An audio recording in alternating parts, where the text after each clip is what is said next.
Welcome everyone.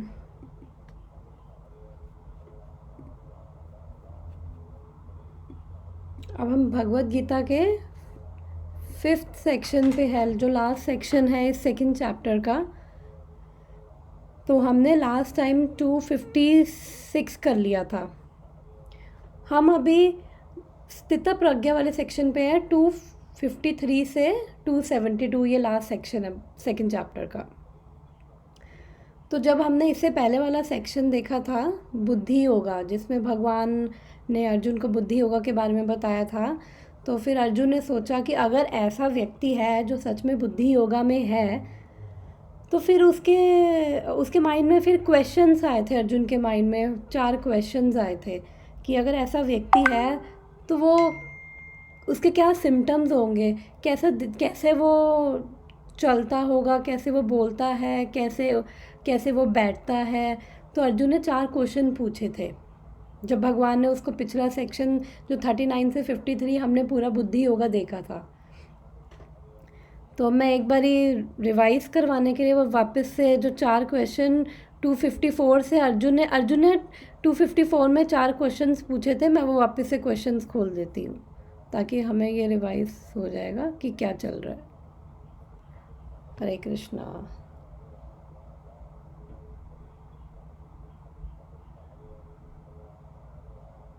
जय शिल प्रभुपाद की। ओके, 255 में उसने पूछा था, जो हम पढ़ चुके हैं, कि जो ऐसा व्यक्ति है जो उसके क्या सिम्टम्स है। स्थित प्रज्ञा यानी जिसकी जो माइंड है, जिसकी जो बुद्धि है वो भगवान में फिक्स है और वो स्टेबल है, वो डिस्टर्ब नहीं होता है। वो हैप्पीनेस, और चाहे हैप्पीनेस आए चाहे मिजरी आए, वो फुली सेटिस्फाई रहता है। क्यों? क्योंकि उसकी कॉन्शियसनेस भगवान में फिक्स है। वो था स्थित प्रज्ञा। तो अब अर्जुन ने पूछा था उसके जनरल सिम्टम्स क्या हैं 55 में, और फिर वो कैसे बोलता है। तो हमने लास्ट टाइम उसका ये वाला क्वेश्चन कि वो कैसे बोलता है, प्रेयर सब हो गई, कोई बात नहीं, नेक्स्ट टाइम। तो स्पीक यानी कि वो हमने देखा था कि जब भी इसका इंटरनल मीनिंग क्या है कि जब भी ड्यूअलिटीज़ आती है लाइफ की, सुख या दुख आता है, तो वो कैसे रिस्पॉन्ड करता है। तो हमने ये 56 तो पढ़ लिया था लास्ट टाइम, आज हम 57 करेंगे। फिर उसके बाद उसका नेक्स्ट क्वेश्चन है अर्जुन का, how does he sit. Sit का क्या मतलब है कि वो कैसे अपनी सेंसेस को कैसे वो रेगुलेट करता है, कैसे उनको कंट्रोल में रखता है। जो स्थित प्रज्ञ है उसकी सारी सेंसेस कंट्रोल में, कितनी टेम्पटेशंस हैं इस भारी जगत में, उसके बाद भी वो कैसे अपने आप को रिस्ट्रेन कर पा रहा है, कैसे अपने आप को कंट्रोल कर पा रहा है। तो आज हम ये भी देखेंगे, अगर टाइम होगा तो हम 59 कर लेंगे आज। फिर उसका लास्ट क्वेश्चन था हाउ डज़ ही वॉक, जो है 64 से 71 में, कि मतलब वो कैसे अपनी सेंसेस को एंगेज करता है, कैसे वो इस वर्ल्ड में कैसे अपने आप को ऑपरेट करता है, कैसे कैरी करता है। हम वापस इस पे आते हैं। इसमें किसी का कोई क्वेश्चन है? हमने ये लास्ट टाइम देख लिया था। तो पिछले जो 56 में हमने जो डिस्कस किया था, जब भी कुछ अच्छा होता है तो अच्छा, पहले एक बारी मैं सिम्टम्स बता देती हूँ, 55 में दोबारा से रिवाइज हो जाएगा कि उसके क्या सिम्टम्स थे। हाँ, सिम्टम्स उसके ये थे कि चाहे दुख हो चाहे सुख हो, वो डिस्टर्ब नहीं होता है। जो स्थित प्रज्ञा है, वो दुख हो या सुख हो, वो डिस्टर्ब नहीं होता। वो हमारे जैसा ही होगा स्थित प्रज्ञा। ऐसा नहीं कि वो किसी जंगल में जाके बैठा है या फिर कुछ सींग निकले हुए हैं, वो हमारे जैसा ही होगा, लेकिन उसकी कॉन्शियसनेस है, उसकी कॉन्शियसनेस बहुत हाई लेवल पे होती है। देखने में हमारे जैसा है, काम भी हमारे जैसे ही कर रहा होगा, लेकिन उसकी जो चेतना है बहुत वो ऊंचे लेवल पे है, क्योंकि उसकी जो चेतना है वो भगवान में फिक्स है। जो स्थित प्रज्ञा यहाँ पे जिसकी बात की जा रही है, अर्जुन को ये भगवान उसको सब इसलिए बता रहे हैं क्योंकि अर्जुन के माइंड में 4 क्वेश्चंस आए थे बुद्धि योगा वाले। जब भगवान ने इतना बुद्धि योगा पे 15-20 लोग भगवान ने बोले थे, तो फिर अर्जुन ने सोचा कि अच्छा, ऐसा अगर व्यक्ति होगा तो वो लड़ेगा या नहीं लड़ेगा, और वो कैसा होगा, वो कैसे रिस्पॉन्ड करता होगा। तो अब हम मैं क्या बता रही थी, मैं सिम्टम्स बता रही थी कि वो डिस्टर्ब नहीं होता है, चाहे अच्छा हो चाहे बुरा हो। अगर अच्छा होगा तो वो सोचता है कि भगवान की कृपा से हुआ है। ये मैं रिवाइज़ करवा दी जो हमने लास्ट क्लास में देखा था। अगर कुछ बुरा भी हो रहा है तो वो सोचता है मेरा प्रारब्ध है, हो सकता है इससे भी बुरा होना लिखा था, लेकिन भगवान की कृपा की वजह से ये चीज़ मेरे को बहुत कम फॉर्म में आ गई है। और हमने ये भी देखा था कि जो 55 में देखा था कि जो कृष्णा कॉन्शियसनेस में नहीं है, जो ये भक्ति में नहीं है, जो भगवान से नहीं जुड़ा हुआ है, चाहे उन लोगों में कितनी भी अच्छी क्वालिटीज़ हों, लेकिन फिर भी उनकी क्वालिटीज़ बेकार हैं। तो बेकार इसलिए हैं क्योंकि वो किसका आश्रय लेते हैं, वो अपने मन का आश्रय लेते हैं। और जो भगवान से जुड़ गया है, जो भक्ति जिसकी भक्ति करना जिसने चालू कर दिया है, उसके अंदर वो अपने मन का नहीं, वो किसका आश्रय लेता है, वो भगवान का आश्रय लेता है। इससे पहले वाले श्लोक में हमने देखा था ना, मेंटल कॉन्कॉक्शन का वो सहारा लेता है। सॉरी, एक मिनट, 56। जो स्थितप्रज्ञ नहीं है वो अपने मनोधर्म का या मेंटल कॉन्कॉक्शन का सहारा ले रहा है। मैं एक बार इसे केवल ट्रांसलेशन पढ़ रही हूँ। One who is not disturb in mind even amidst the threefold miseries or elated when there is happiness, and who is free from attachment, fear and anger is called sage of steady mind या फिर स्थित प्रज्ञा। मतलब जिसके अंदर attachment, fear और anger नहीं है, वो क्या है, वो स्थित प्रज्ञा। और इससे पहले हमने देखा था 55 में,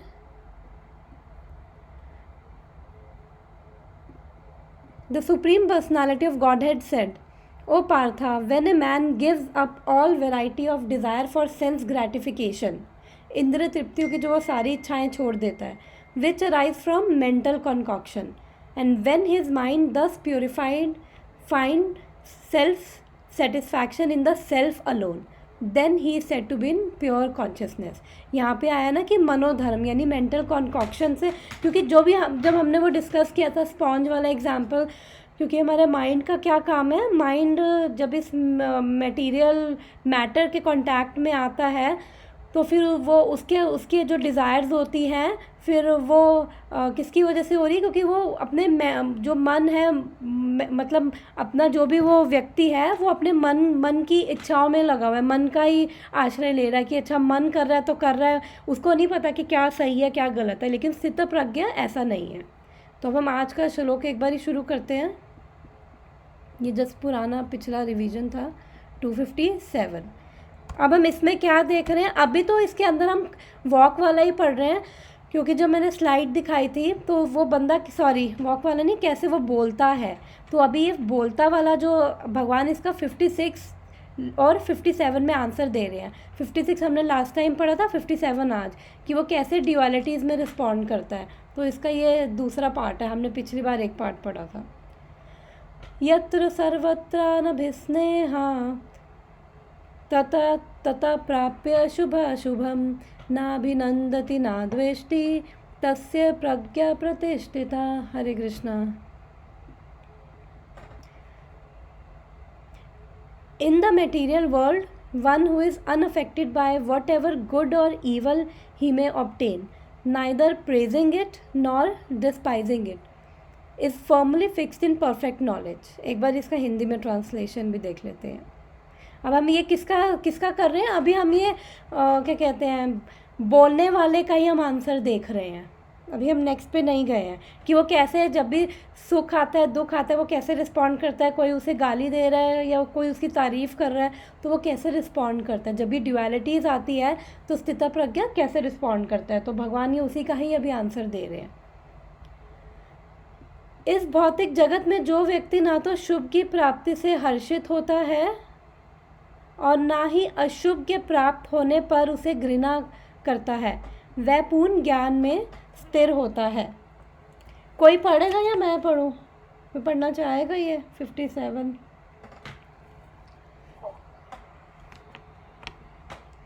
अगर किसी ने बुक खोली हुई है तो 57 पढ़ना है।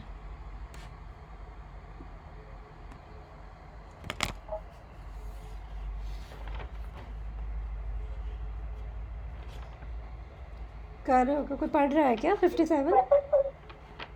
आवाज आ रही है मेरी? बहुत कम आ रही है तेरी आवाज़। अब आ रही है? अभी भी कम है, आई थिंक मेरे को ही कम आ रही है, बाकियों को भी कम आ रही है। कम आ रही है। हाँ कम आ रही है, बहुत कम आ रही है आवाज़। चलो कोई बात नहीं, फिर मैं पढ़ लेती हूँ अगर किसी ने बुक नहीं खोली हुई। भौतिक जगत में सदा ही कुछ ना कुछ उथल पुथल होती रहती है। उसका परिणाम अच्छा हो चाहे बुरा, जो ऐसी उथल पुथल में विचलित नहीं होता, जो अच्छे शुभ या बुरे अशुभ से अप्रभावित रहता है,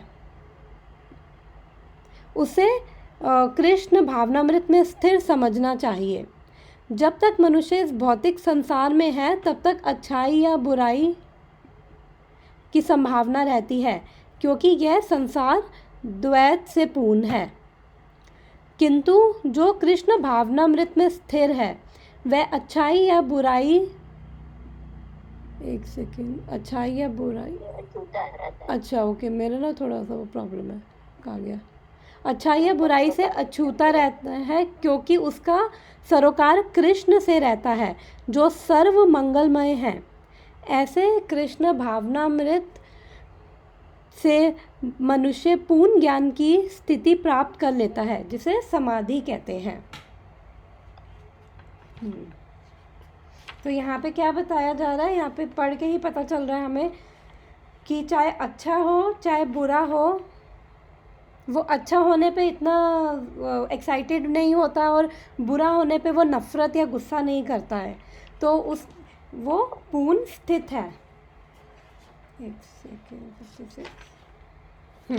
और यहाँ पे प्रभुपाद क्या लिख रहे हैं श्लोक में कि उथल पुथल, यहाँ पे क्योंकि इस मटेरियल वर्ल्ड का नेचर है कि कुछ ना कुछ डिस्टर्बेंस आती ही रहेगी, कभी अच्छा भी आएगा बुरा भी आएगा। ऐसा कोई भी व्यक्ति नहीं है कि जिसके जीवन में कभी कुछ बुरा हुआ ही ना हो, या फिर बिल्कुल अच्छा अच्छा चलता जा रहा हो, या फिर ऐसा भी कोई व्यक्ति नहीं जिसके जीवन में केवल बुरा ही बुरा चल रहा हो।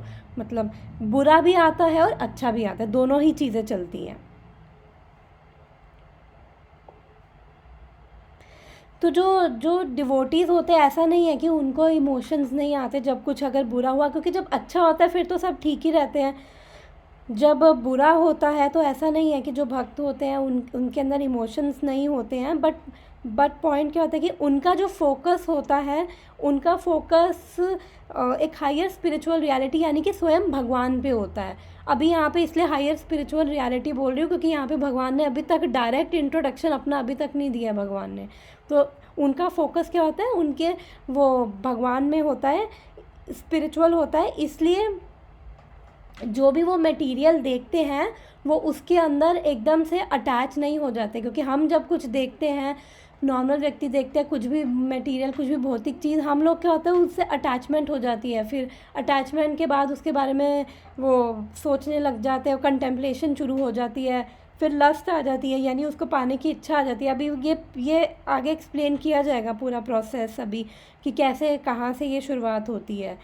तो बेसिकली वो क्या है कि वो बड़ा न्यूट्रल होके, उसको भी दुख भी आ रहा है तो क्योंकि उसका जो चेतना है वो हाई है, वो भगवान में फिक्स है, इसलिए उसको ज़्यादा उससे प्रभावित नहीं हो रहा है। वो दुख आने पे वो किसी को गुस्सा या नफ़रत नहीं कर रहा है। तो जब वो अगर उसके साथ कुछ अच्छा भी हो रहा है तब भी, जब मैंने लास्ट टाइम एग्जांपल दिया था कि वो तब भी अपने कॉन्शियसनेस के गार्ड्स को वो डाउन नहीं करता। जो मैंने वो जयद्रथ वाली एक स्टोरी सुनाई थी उसका मैंने एग्जांपल दिया था कि जब जयद्रथ को उन सबको लगा कि अब तो अर्जुन नहीं मार पाएगा, तो वो शाम भी भगवान ने करवा दी थी जानबूझकर, तो फिर वो खुश हो गए थे सारे कि अरे वाह, मतलब अब तो हम जीत गए, नाचने लग गए। फिर भगवान ने उसको जैसे ही वो वापस से सुदर्शन से सूर्य हटाया तो फिर अर्जुन ने मौका देके मार दिया। तो मतलब हमें दोनों टाइम पे अगर कुछ अच्छा हो रहा है और कुछ बुरा हो रहा है, दोनों टाइम पे हमें अपनी कॉन्शियसनेस को गार्ड करके रखना है एक्चुअली में। अभी हम आगे ये पढ़ते हैं कि कैसे वो रिस्ट्रेन करना है। अब एक तरह से ऐसे हम इसको एग्जांपल में ले सकते हैं कि जैसे एक मैंने पहले भी एग्जांपल दिया हुआ है कि अभी एक बिल्डिंग के नीचे 50 वो स्टोरीज़ की बिल्डिंग है, उसके नीचे खड़े होकर देखो तो लगता है अरे बाप रे कितनी बड़ी बिल्डिंग है। लेकिन अब वही बिल्डिंग को प्लेन में बैठ के देखेगा तो उसको वो बिल्डिंग बिल्कुल भी उसको चींटी की तरह लगेगी, उसको ज़्यादा फील नहीं होगी। तो ऐसे ही जो स्थित प्रज्ञा है, दुख आता है तो उसका देखने का जो वो नज़रिया होता है, बिकॉज वो मे बी अभी वो चीज़ थोड़ा समझना मुश्किल हो रहा है क्योंकि अभी वो स्टेज नहीं है, लेकिन एक्चुअली में ये होता है कि धीरे धीरे जब हमारी भी वैसी स्टेज आ जाएगी ग्रेजुअली, तो फिर हमें भी जब प्रॉब्लम्स आएंगी तो प्रॉब्लम नहीं लगेगी भगवान की कृपा से, और ज़्यादा फर्क भी नहीं पड़ेगा।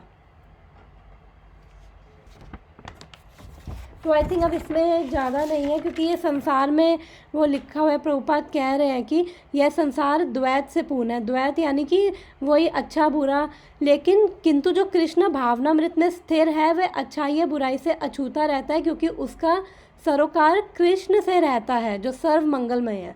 और जब हमारा कनेक्शन भगवान कृष्ण से होता है तो ऑटोमेटिकली जो भगवान है हम लोगों को स्ट्रेंथ देते हैं। भगवान ही एक्चुअली हमें, क्योंकि हमारे बस की चीज़ें नहीं होती, अर्जुन के बस का भी नहीं था अगर देखा जाता तो। काफ़ी ऐसे इंस्टेंसेस महाभारत में देखने को मिलते हैं कि जहाँ पे अर्जुन भी क्या कहते हैं नहीं अपने आप को बचा पा रहा था। लेकिन जहाँ जहाँ पे हमारे, जब हम भगवान के साथ जुड़े होते हैं, जहाँ जहाँ पे हम लोग थोड़े से, क्योंकि अर्जुन ने ये नहीं था कि अर्जुन ने लड़ाई छोड़ के बैठा, लड़ाई वो पूरे अपना एफर्ट डाल के कर रहा था, लेकिन काफ़ी जगह वो वीक पड़ रहा था। तो जहाँ जहाँ वो वीक पड़ रहा था फिर वहाँ वहाँ भगवान उसकी हेल्प कर रहे थे। और 9.22 में तो भगवान कहते ही हैं कि बहुत अच्छा श्लोक है 9.22 कि जो मेरा भक्त है I maintain whatever he has और I preserve, I give him whatever he lacks. मतलब कि जो भी मेरा भक्त है, अगर वो कोई चीज़ उसके पास नहीं है, कोई लैक कर रहा है किसी चीज़ को, तो मैं उसको वो देता हूँ, और जो अगर उसके पास है तो मैं उसको प्रिजर्व करके रखता हूँ। तो ये 9.22 में तो भगवान खुद ही कह रहे हैं। तो जब हम भगवान से जुड़े होंगे तो एक्चुअली में वो भगवान की शक्ति होती है जिससे हमें प्रॉब्लम नहीं नज़र आती और सच में फ़र्क नहीं पड़ता। हाँ, इमोशंस आएंगे, हो सकता है कि कुछ प्रॉब्लम हुई होगी, उसको एकदम से दुख होगा, लेकिन वो हम लोग का क्या साइकिल रहती है, हल्का सा भी कुछ आया तो हम उसके अंदर बिल्कुल जैसे कोई राक्षस आके हमें ड्रैग करके एक अंधे कुएं में जाके, वो अंधेरे कुएं में जाके हमें फेंक देता है। हमारे साथ तो ऐसा होता है, लेकिन उसके साथ ऐसा नहीं होता। उसको भी अगर दुख आएगा ना, इमोशंस आएंगे, दुख होगा, लेकिन फिर उसकी कॉन्शियसनेस उस टाइम पे काम करने लग जाएगी। वो किसका आश्रय उस टाइम पे ले लेगा? भगवान का आश्रय। जब उसका आश्रय ऑटोमेटिकली भगवान पे जाएगा तो फिर उसको प्रॉब्लम नहीं लगेगी, फिर वो उस अंधेरे कुएं में नहीं खींचा जाएगा। तो हम लोग फिर अंधेरे कुएं में चले जाते हैं। उसके बाद फिर हम कभी किसी को दोष, कभी अपने आप को दोष कि हाँ अब हमारे साथ ये हो गया, वो हो गया, अब ऐसा होगा आगे। फिर हम खुद ही जज बन जाते हैं अपने आप के कि अब आगे ऐसा होगा, आगे वैसा होगा, या फिर हम दूसरों के जज बन जाते हैं। तो हम वो ऐसी साइकिल में नहीं जाते जैसी साइकिल में हम घूमने लग जाते हैं। और वो साइकिल किस वजह से है? हमारे मेंटल कॉन्कॉक्शन की वजह से, मनोधर्म की वजह से, क्योंकि हम उस टाइम पे अपने मन का सहारा ले रहे होते हैं। लेकिन स्थित प्रज्ञा को जब प्रॉब्लम आती है तो वो उसका ऑटोमेटिकली वो शेल्टर जाता है कृष्ण की ओर। जब कृष्ण की ओर जाता है तो फिर कृष्ण अपनी प्रोटेक्शन से, कृष्ण अपनी शक्ति से, क्योंकि जो भगवान को लगा होगा ऑब्वियसली भगवान उसके लिए ज़्यादा आतुर होते हैं कि कैसे, मतलब उसको, भगवान को बिल्कुल भी अच्छा नहीं लगेगा। जो भगवान का भक्त होगा उसको भगवान को बिल्कुल अच्छा नहीं लगेगा कि इसको प्रॉब्लम आए। वो अलग चीज़ है कि भगवान कई बार उसको प्यूरिफिकेशन के लिए कई बार कुछ ऐसी सिचुएशन देते हैं ताकि जब ऐसी कोई सिचुएशन आए तो उससे उसकी प्यूरिफिकेशन हो। लेकिन जो भगवान के साथ लगा होगा तो फिर उसके पास एकदम भगवान जैसी स्ट्रेंथ होगी, भगवान की स्ट्रेंथ उसके लिए काम करेगी। तो हम नेक्स्ट पे चलते हैं।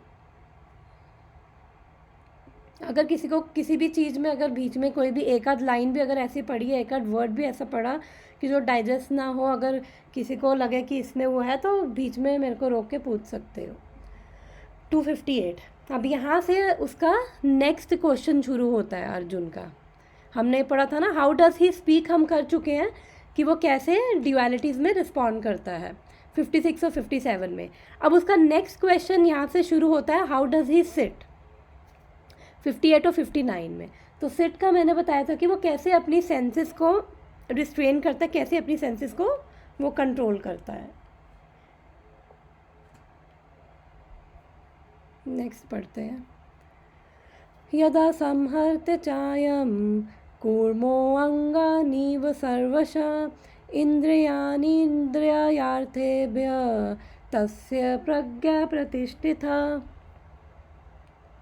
अब यहाँ पे हमारा सेकंड, ये अर्जुन का कौन सा है, ये थर्ड क्वेश्चन। अब ये 2 श्लोक में भगवान इसका आंसर दे रहे हैं।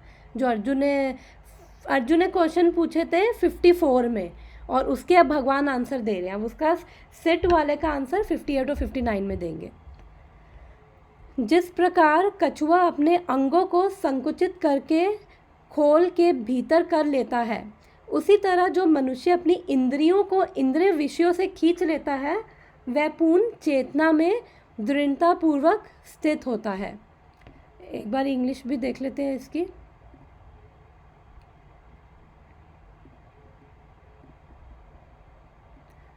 One who is able to withdraw his senses from sense objects, as the tortoise draws its limbs within the shell, is firmly fixed in perfect consciousness. तो अब हम इसका परपट पढ़ते हैं। The test of a yogi, devotee और self realize soul. अच्छा, पीछे ना वो भी आया था, क्या कहते हैं, मुनि, और तो मुनि का पीछे आया था, तो आई थिंक मैं बताना भूल गई। मुनि वो है कि जो अपने बस मेंटल स्पेकुलेशन में लगा हुआ है, यानी कि अपने वो मन से यही सोचने में लगा हुआ है कि अच्छा भगवान है, भगवान कौन है, क्या है, या फिर अपने वो मेंटल उसमें लगा हुआ है। और जो स्थितधि मुनि क्या है, जो इस सब चीज़ों से ऊपर उठ चुका है, वो ये सब क्या कहते हैं, ये सब करके उसकी ऊपर वाली स्टेज पा चुका है, और वो कंक्लूड कर चुका है कि कृष्ण ही सब कुछ है। और जो मुनि है, यानी कि जो बस सोच रहा है कि अच्छा भगवान ऐसे होते होंगे, वैसे होते होंगे, भगवान कौन है, मैं भी भगवान हूँ, तुम भी भगवान हो, उस तरह की वो किसी में लगा हुआ है, वो अपने बस मेंटल उसी में लगा हुआ है। तो मुनि और वो स्थितधीर मुनि में ये डिफरेंस है एक्चुअली। स्थितधीर यानी जिसकी इंटेलिजेंस भगवान में फिक्स हो गई और जो इस कंक्लूजन पे अब पहुंच चुका है।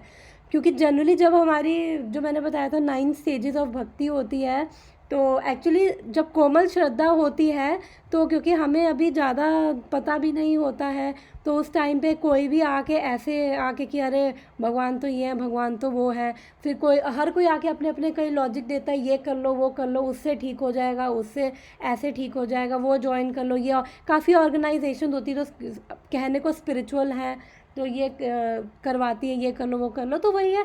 फिर हमें लगता है अच्छा वहाँ पे ज़्यादा बेस्ट होगा, तो थोड़ा, क्योंकि उस टाइम पे कोमल श्रद्धा होती है। लेकिन जो स्थितधीर मुनि है, जो भी हमने ये पढ़ा था स्थितधीर मुनि उच्चते, तो उसमें ये था स्थितधीर मुनि, यानी कि जो ये सब चीज़ों को पार कर चुका है और इस कंक्लूजन पे पहुँच चुका है कि अब भगवान कृष्ण ही सब कुछ है। तो इस स्टेज पर आके फिर हमारी श्रद्धा को कोई हिला नहीं सकता है। द टेस्ट ऑफ ए योगी, हिंदी में पढ़ ले क्या, किसी योगी भक्त या आत्मसिद्ध व्यक्ति की कसौटी यह है कि वह अपनी योजना के अनुसार इंद्रियों को वश में कर सके, किंतु अधिकांश व्यक्ति अपनी इंद्रियों के दास बने रहते हैं और इंद्रियों के ही कहने पर चलते हैं। यह है उत्तर इस प्रश्न का कि योगी किस प्रकार स्थित जोता होता है। Yogi, this is the answer to the question as to how the yogi is situated, कि वो कैसे सिचुएटेड है योगी। इंद्रियों की तुलना विषैले सर्पों से की गई है। वह अत्यंत स्वतंत्रता पूर्वक तथा बिना किसी नियंत्रण के कर्म करना चाहती है। योगी या भक्त को इस सर्पों को वश में करने के लिए एक सपेरे की भांति अत्यंत प्रबल होना चाहिए। वह उन्हें किसी भी कार्य करने की छूट नहीं देता है। शास्त्रों में अनेक आदेश हैं, उसमें से कुछ करो तथा कुछ ना करो से संबंध है। जब तक कोई इन करो या ना करो का पालन नहीं कर पाता और इंद्रिय भोग पर संयम नहीं बरतता है, तब तक उसका कृष्ण भावनामृत में स्थिर हो पाना असंभव है। यहाँ पर एक सेकेंड, सिर्फ शेष उदाहरण हाँ पढ़ो मम्मी, थोड़ा वो पढ़ो एक बार, यहाँ पर क्या पढ़ो यहाँ पढ़ो। पर सिर्फ एक उदाहरण कछुए का है। वह किसी भी समय अपने आंग समेट सकता है, पर पुनः विशेष उद्देश्यों से ये प्रकट करता है। थोड़ी आवाज़ कम आ रही है, थोड़ा सा तेज बोलो, इस स्पीकर। प्रकार इस भावना बाधित व्यक्ति को इंद्रियों ही केवल भगवान की विशिष्ट सेवाओं के लिए काम आती है, अन्यथा उनका संकोच कर लिया जाता है। बहुत धीरे आई। दिया जा रहा है कि वह अपनी इंद्रियों को आनंद से संतुष्टि न करके भगवान की सेवा में लगा। मैं पढ़ूँ नहीं ये? हाँ पढ़ो, इंग्लिश में पढ़ना इंग्लिश में पढ़ लो, हिंदी में पढ़ना हिंदी में, क्योंकि मम्मी आवाज़ बहुत कम आ रही है, सुनाई नहीं दे रहा था। पढ़ो विशाल। इंग्लिश वाला मुझे कहाँ से मिलेगा? वो लिंक कहाँ पर होगा? वेदाबेस में है, वेदाबेस में भगवत गीता पे जाओगे ना। अपनी इंद्रियों को सदा भगवान की सेवा में लगाए रखो। हाँ अब ठीक आ रही है आवाज, तो ठीक आ रही है। ओके, थोड़ी सी कम है अभी भी, एक बार ही मैं ही पढ़ लेती हूँ, एक बार इंग्लिश में ही पढ़ लेते हैं चलो इसको, क्योंकि हिंदी में थोड़ा सा मुश्किल है। हाँ। The test of a yogi devotee or self-realized soul is that he is able to control the senses according to his plan.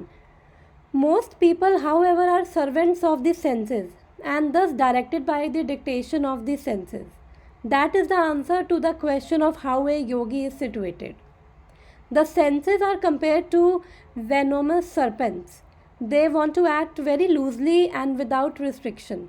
The yogi or the devotee must be very strong to control the serpents, like a snake charmer.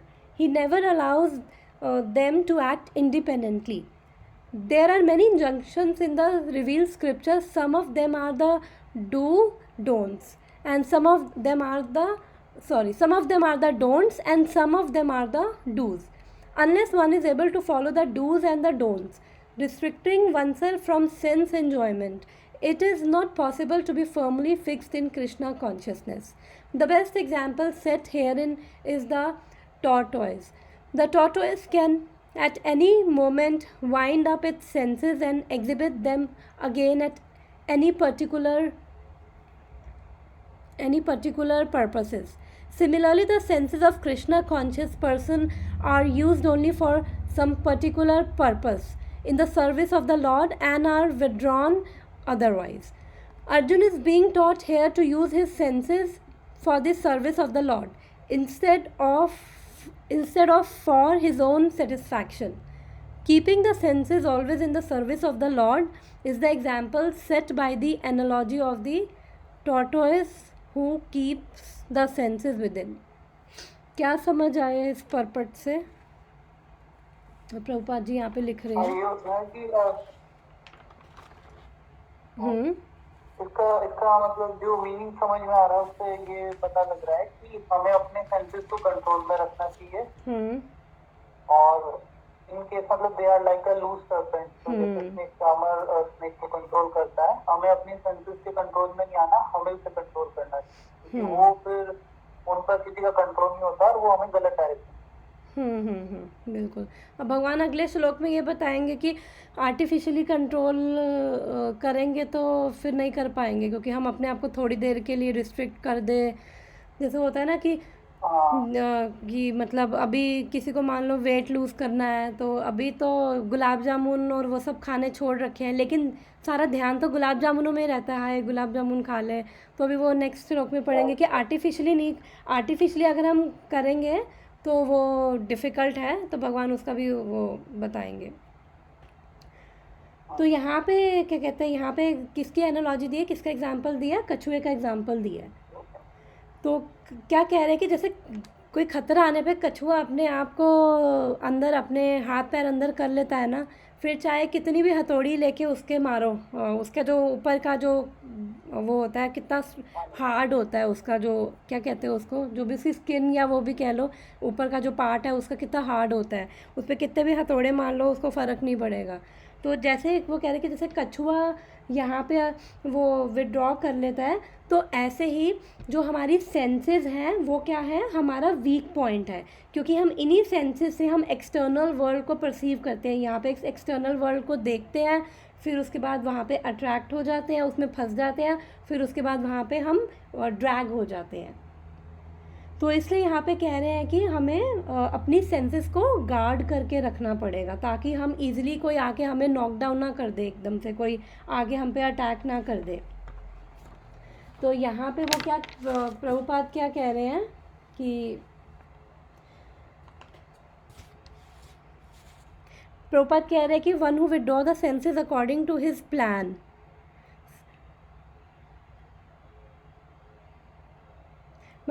मतलब कि प्रभुपाद यहाँ पे ये कहना चाह रहे हैं कि जो अपने प्लान के अकॉर्डिंग अपनी सेंसेस को विड्रॉ भी कर लेता है और उसके बाद उसको उनको एंगेज भी कर लेता है।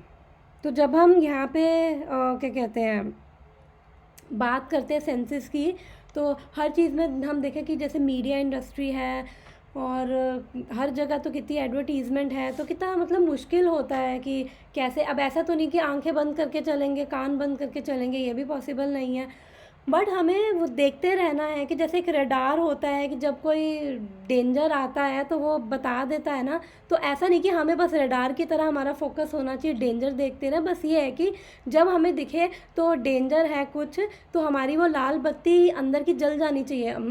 लाल बत्ती इन द सेंस कि वो जस्ट एक इमेजिनरी वो बता रही, जैसे जनरली रेड लाइट क्या होता है, जैसे मूवीज़ में नहीं दिखाते थे ऑपरेशन थिएटर के बाद, या वो रेड लाइट जल रही है डेंजर, या फिर बिजली के उसके आगे रेड लाइट लगी हुई है डेंजर करके। तो ऐसे ही हमारी जब हम थोड़ा सा जब हम भगवान से जुड़े होते हैं, कनेक्टेड होते हैं, हमें थोड़ा ज्ञान होता है, तो क्या होता है जब इधर उधर की चीज़ों को हम देखते हैं ना, तो फिर हमें वो हमारी अंदर की वो लाल बत्ती जलती, नहीं ये डेंजर है, ये चीज़ नहीं करनी है। तो इसीलिए प्रभुपाद ने 4 नियम दिए थे जो इस्कॉन में हमने पहले भी डिस्कस किए हुए हैं, क्योंकि क्या है कि वो हमारी जो ये 4 नियम है, 4 रेगुलेटिव प्रिंसिपल्स है, एक तरह से हमें रेगुलेट करने में या डिसिप्लिन करने में हमारी हेल्प कर रहे हैं। एक तरह से ये वो बाड़ की तरह है, जैसे जो लोहे की बाड़ें नहीं लगी होती, जैसे कुछ खेत वेत बने हो, फार्म्स होते हैं ताकि कुछ जंगली जानवर अंदर ना घुस जाएं, तो इस चक्कर में वो लोहे की बाड़ें लगा रखी होती है उनसे प्रोटेक्शन के लिए। ऐसे ही जो ये 4 नियम हैं कि नो इंटॉक्सिकेशन, कि कोई नशा नहीं करना है किसी प्रकार का, क्योंकि जब हम नशा करते हैं तो हमारे अंदर से क्या होता है, तपस्या चली जाती है। तपस्या यानी कि हमें एक्चुअली में ह्यूमन लाइफ मिली है डिसिप्लिन रहने के लिए, हमें काफ़ी हद तक कई चीज़ों पे हमें लाइन ड्रॉ करनी पड़ती है कि अच्छा ये नहीं करना है, ये ठीक नहीं है। तो अगर हम रेगुलेट नहीं करेंगे, हम वो तपस्या नहीं कर रहे, तो हमारे अंदर फिर वो पवित्रता नहीं आती है। तो जब ये नो इंटॉक्सिकेशन यानी कि किसी प्रकार का कोई नशा नहीं, सिगरेट शराब किसी प्रकार की नहीं, नो गैम्बलिंग करेंगे तो हमारे अंदर से क्या होगा, सत्यता ख़त्म हो जाएगी, ट्रुथफुलनेस हमारे अंदर से ख़त्म हो जाएगी। हम क्योंकि जब जुआ खेलेंगे तो सच तो बोलेंगे नहीं, अपने आप ही फिर झूठ ही बोलने की वो आदत चली पड़ जाएगी। और उसके बाद नो मीट ईटिंग का मतलब कि किसी की हत्या करके नहीं खाना। उससे क्या है कि हमारी दया ख़त्म हो जाती है। हमारे अंदर जब दया ही नहीं रहेगी और हम केवल, इसका मतलब है कि हम अपनी जो टंग है उसको, हम दूसरे की लाइफ को कह रहे हैं कि वो इतनी इनसिग्निफिकेंट है और हमारी टंग का टेस्ट उससे ऊपर है। तो इसका मतलब हम जो भगवान के द्वारा बनाए गए जीव हैं, हम उसको भी हम रिस्पेक्ट नहीं कर रहे हैं और हम बस अपने जीव के टेस्ट को सबसे ऊपर लेके चल रहे हैं। तो उससे हमारी दया भी ख़त्म हो जाती है। और चौथा है कि नो इलिसिट सेक्स, यानी कि किसी प्रकार का कोई अवैध संबंध नहीं होना चाहिए, उससे हमारी पवित्रता ख़त्म हो जाती है।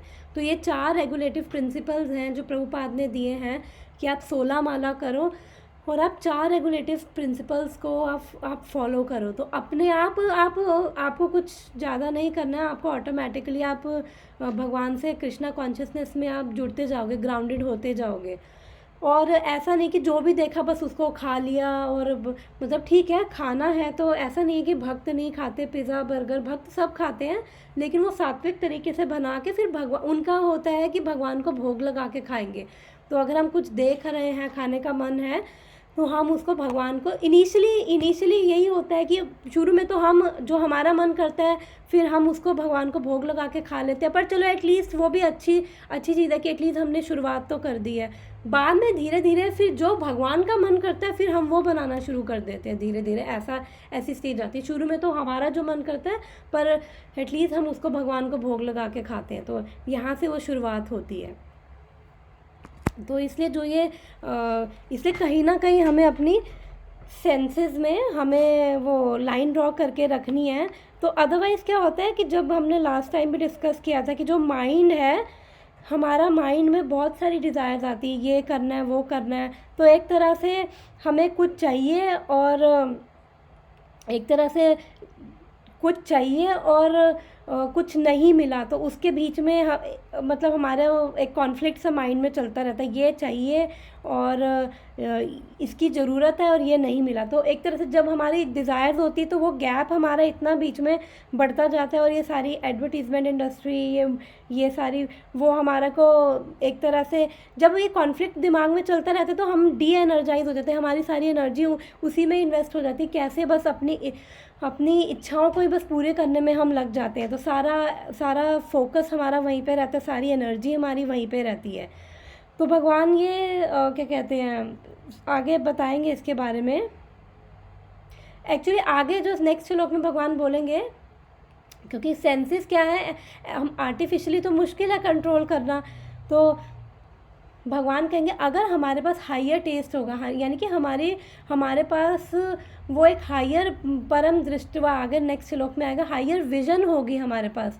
जब हायर कॉन्शियसनेस हमारी हायर विजन होगी तो फिर हमारी सेंसेस इधर उधर नहीं भागेंगी, क्योंकि अगर हम अपनी सेंसेस को वैसे कंट्रोल करना चाहें तो मुश्किल हो जाएगा। लेकिन हम अगर अपनी इंद्रियों को भगवान की सेवा में लगाएं कि अगर जो खा रहे हैं वो भगवान को भोग लगा के खा रहे हैं, जो भी कर रहे हैं भगवान को सेंटर में रख के कर रहे हैं, अगर हम अपनी सेंसेस को भगवान में लगाएं तो फिर हमारी सेंसेस इधर उधर नहीं भागेंगी, फिर एक जगह वो टिकेंगी। तो अब हम क्योंकि क्या होता है कि जो भी हमारे अंदर हम जो भी मटेरियल चीज़ देखते हैं उससे क्या होता है हमारे अंदर माइंड में ना इम्प्रेशंस क्रिएट हो जाते हैं। जैसे एक गुलाब जामुन देखा तो अब उसका माइंड में अभी तो जैसे मैंने बताया था कि अभी तो वेट, मान लो कि वेट किसी को लूज़ करना है तो वो भी तो कहीं ना कहीं वो भी तो एक लाइन ड्रॉ करता है ना कि नहीं खाने गुलाब जामुन, ये सब नहीं खाना, क्योंकि उसके पास एक हायर पर्पस है, उसके लिए वो पर्पस है वेट लूज़ करना। तो वो उस वे में कंट्रोल कर रहा है कि यानी कि मुझे मीठा नहीं खाना है और मुझे फ्राइड नहीं खाना है, तो उसके पास हायर पर्पस है, उसका फोकस वहाँ है। तो फिर वो शुरू में प्रॉब्लम ज़रूर होती है, ये शुरू में कंट्रोल करने में 1-2 हफ्ते बड़ी तकलीफ़ होती है, अंदर बड़ी ज़्यादा क्रेविंग होती है, अरे ये करना है वो करना है, दिमाग ख़राब होता है। लेकिन जब वो धीरे धीरे यूज़ टू हो जाता है, महीना 2 महीना हो जाता है, फिर उसके बाद उसको वही अच्छा खाने की आदत हो जाती है। एक जगह मैंने सुना था कि 21 दिन तक अगर हम कोई भी चीज़ करते हैं ना फिर हम वो यूज़ टू हो जाते हैं, फिर वो चीज़ हमें बस 21 दिन का टाइम होता है कि 21 दिन जो स्टार्टिंग के होते हैं वो हमें विल पावर स्ट्रांग होनी चाहिए। अगर हम कर लेते हैं तो फिर आगे उसको एक हेल्दी डाइट की आदत पड़ गई है तो फिर वो कल को गुलाब जामुन भी दिख रहे हैं तो फिर वो अपना कंट्रोल कर पाएगा कि नहीं ठीक है मुझे वेट कम करना है, मुझे गुलाब जामुन नहीं खाने हैं। तो इस वे में जो भक्त भी होता है उसके पास एक हायर पर्पस होता है। जब उसके पास एक हायर पर्पस होता है तो फिर उसको ये चीज़ें फीकी लगती हैं कि उसको जो भी चीज़ देखेगा और ऑटोमेटिकली होता है कि अभी तो बाहर का बस वो चाहे चाट पकौड़ी देखी मन के चलो जाके अभी खा ले। फिर जो भक्त होगा फिर उसको मन में उसको भी दिखेंगी चाट पकौड़ी, पर उसके मन में हो सकता है एक बार ये आए भी कि अरे खा लूँ, पर उसके वो अंदर से इंटेलिजेंस बोलेंगी नहीं खाना, ये नहीं खाना, ये भगवान को भोग नहीं लगा है, तो फिर वो कहेगा नहीं मुझे नहीं करना। फिर उसके लिए ईजी हो जाएंगी चीज़ें, उसको अपने बहुत एफर्ट नहीं लगाने पड़ेंगे क्योंकि उसके पास एक हायर पर्पस और उसकी कॉन्शियसनेस भी थोड़ी हायर उसमें वो प्लेटफॉर्म पे होती है।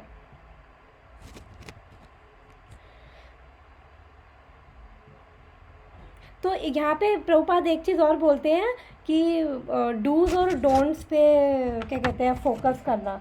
तो डूज और डोंट्स का मतलब ये जो पॉजिटिव है, हमारा फोकस अगर पॉजिटिव में रहेगा तो अपने आप नेगेटिव से ध्यान चला जाएगा। क्योंकि शास्त्र में बताते हैं अगर हमें कुछ कंट्रोल करना है, जैसे अब एक कोई बीमार है, उसको डॉक्टर ने मना कर रखा है कोई चीज़ नहीं खानी, तो फिर वो अपने आप को कंट्रोल करता है, क्योंकि उसको पता है कि अगर मैं खाऊंगा तो मेरी बीमारी बढ़ जाएगी और बढ़ जाएगी और मैं ही परेशान होऊंगा।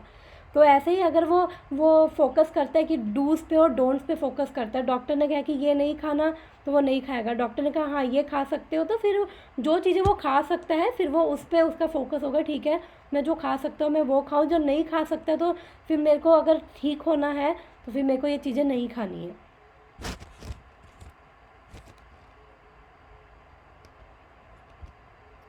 क्योंकि होता है जब हम शुरू में छोड़ते हैं, जब भक्त होते हैं ऑफिस जाते हैं, तो शुरू में हम भी कच्चे होते हैं और फिर लोग भी थोड़ा मजाक उड़ाते हैं कि अरे ये प्याज लहसुन नहीं खा रहे, ये नहीं खा रहे, वो नहीं खा रहे। तो वो स्टेज होती है, वो स्टेज से जब हम एकदम थोड़े पक्के हो जाएंगे ना, फिर बाद में लोग भी हमें अप्रिशिएट करने लग जाते हैं, अरे नहीं ठीक है कोई बात नहीं। फिर लोगों को भी फ़र्क नहीं पड़ता, शुरू में उनको भी लगता है अरे अभी तो हमारी तरह ही बैठ के वो खा रहा था, पार्टियों में जा रहा था, ऑफिस की वो पार्टी होती है खाने पीने चलो रेस्टोरेंट में जा रहे हैं, और अब एकदम से कह रहे हैं नहीं खाना।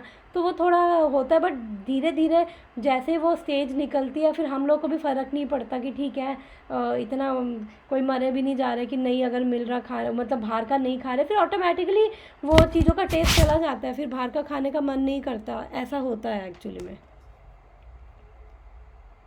तो धीरे धीरे वो सब चीज़ें आती हैं। हम ये भी ले लेते हैं 59 भी ले ले, क्या ख़त्म कर लेते हैं, फिर ये सेट वाला ख़त्म हो जाएगा, फिर वो थोड़ा अलग चलेगा। ले ले 10 मिनट है, क्योंकि ये इससे मिलता जुलता ही है। ठीक है, इससे मिलता जुलता ही है। कौन सा नेहा 2.59 2.59, क्योंकि ये उसी का कंटिन्यूएशन में है। 58 59 उसी की कंटिन्यूएशन में है, अगर कहोगे तो ले लूँगी, क्योंकि उसी वो जो बोलो बोलो। ज़्यादा देर का तो नहीं हो जाएगा? 10 मिनट्स बाद बंद कर दूँगी, मेरे यहाँ पे 9:30 बज जाएंगे, अभी 9:18 हुए हैं, तो 10 मिनट बाद बंद कर दूँगी, ठीक है चलेगा या नेक्स्ट टाइम? ठीक है हाँ चलेगा यार। चलो ठीक है, उसके 10 मिनट में जितना है प्रैक्टिस पिक कर लेते हैं ना ये वाला पूरा। नेक्स्ट में करना है, ठीक है नेक्स्ट में कर लेंगे। हाँ फिर क्योंकि आधा छोड़ना फिर बीच में ठीक नहीं होता है, या तो करो पूरा करो या फिर नेक्स्ट में पूरा करना। चलो ठीक है, क्योंकि मेरे को लगा ये कंटिन्यूएशन में है, चलो ठीक है फिर वो नेक्स्ट में कर लेंगे 259। हाँ नेक्स्ट में पिक कर लेंगे यार इसे। ठीक है ठीक है ये वाला पूरा समझ में आ गया। ठीक है हाँ, क्योंकि वो इसके कंटिन्यूएशन में भगवान अब आगे बताएंगे कि कैसे आर्टिफिशियली छोड़ तो रहे हो, कि मैंने वही बताया था ना कि अभी तो छोड़ रखे, लेकिन शादी में गए जो एक बंदे ने मतलब जैसे वेट लूज़ करना है तो अभी तो गुलाब जामुन छोड़ रखे, जैसे ही शादी में गए, क्योंकि अब वो दिमाग में इम्प्रेशन है उसका कि अरे गुलाब जामुन का टेस्ट है ऐसे, तो वो आर्टिफिशियली जब हम छोड़ते हैं ना कोई चीज़, तो उससे क्या होता है आर्टिफिशियली छोड़ने से हमारा कुछ टाइम के लिए तो हम सक्सेसफुल हो सकते हैं, लेकिन जैसे वो किसी फंक्शन पार्टी में शादी में गए, वो सबसे पहले जाके वो खाना की कोई प्लेट नहीं कोई स्नैक्स नहीं उठाएगा, सबसे पहले वो जाएगा गुलाब जामुन के और 4-5 गुलाब जामुन ही अपनी प्लेट में रखेगा, पहले उन गुलाब जामुन को ही खाएगा। ये होता है आर्टिफिशियली छोड़ने का रिज़ल्ट। तो अभी नेक्स्ट में अब इसी श्लोक में अब भगवान बता रहे थे कि आर्टिफिशियली हमें रिस्ट्रेन नहीं करना है, क्योंकि जनरली क्या होता है जो भी योगी वगैरह होते हैं, अष्टांग योगी या जो भी जनरली होते हैं, वो क्या करते हैं ये आर्टिफिशियली तो थोड़े टाइम के लिए, क्योंकि जब भी हम कुछ चीज़ आर्टिफिशियली करते हैं ना थोड़े टाइम के लिए हम ज़रूर सक्सेसफुल हो जाते हैं। और जनरली जो वेट लूज़ कर रहे होते हैं उनका भी यही फंडा होता है, भाई थोड़े टाइम के लिए खाना पीना छोड़ दिया, उसके बाद थोड़ा वेट कम हो गया, उसके बाद बस कंट्रोल नहीं होता, फिर वापस जितना वेट घटाया था वापस 4 महीनों में वापस उतना वेट आ गया, क्योंकि वो आर्टिफिशियली छोड़ रखा होता है ना। सेंसेस वहीं पे सेंसेस हमारे गुलाब जामुन में ही है, हमारी पूरी इंद्रियां वो सब गुलाब जामुन में ही है कि हाँ ये कब गुलाब जामुन खाएंगे। तो अब भगवान इस श्लोक में फिर नेक्स्ट में ये बताएंगे कि आर्टिफिशियली नहीं हमें करना है, तो भगवान उसमें उसका बताएंगे कि कैसे हमें अपनी सेंसेस को करना है कंट्रोल। क्योंकि जो सेंसेस मैंने बताया था कि जो ये मटेरियल जो यहाँ पे बार बार शास्त्र बोलते हैं इंद्रिय तृप्ति मत करो, क्यों? क्योंकि वो माइंड की जो भी इंद्रिय तृप्ति है, जो भी सेंस ग्रेटिफिकेशन है, वो एक्चुअली हमारे माइंड से आ रही है, वो सोल से नहीं आ रही है। मैंने जो स्पॉन्ज वाला एग्जांपल भी दिया था, आत्मा का अलग वो बनाया था, तो उसमें वो माइंड से आ रही, जो सोल है, सोल की डिज़ायर्स तो केवल भगवान से जुड़ने की ही है, बट सोल अभी इतनी कवर्ड है, इसलिए हमारा वो खुद का कनेक्शन अपनी सोल से नहीं, मतलब वो होता, माइंड बस जो भी ये मटेरियल देख रहा है फिर वही ऑब्जर्व कर लेता है, फिर उसको वही चाहिए होता है। और आगे बड़ी इंटरेस्टिंग चीज़ है, इसके बाद 61 में भगवान बताएंगे कि कैसे वो 62 में 63 में कि कैसे फॉल डाउन होता है, कहाँ से कैसे वो पूरी स्टेजेस 4-5 वो स्टेप्स बताएंगे कि कैसे बंदा कहाँ से फॉल डाउन करता है। कि अभी तो चलो अभी गुलाब जामुन देखा, फिर उसके बाद गुलाब जामुन से अटैचमेंट होगी, फिर सोचा, वो ना वो अच्छा एक्सप्लेनेशन है, तो हम जब उस पर पहुँचेंगे फिर हम कर लेंगे। तो आज का कोई क्वेश्चन है? मेरे एंड से तो नहीं है। ओके, मैं वीडियो पॉज कर देती हूँ, स्क्रीन शेयरिंग भी बंद कर देती हूँ, अगर आज का कोई क्वेश्चन नहीं है तो। ओके।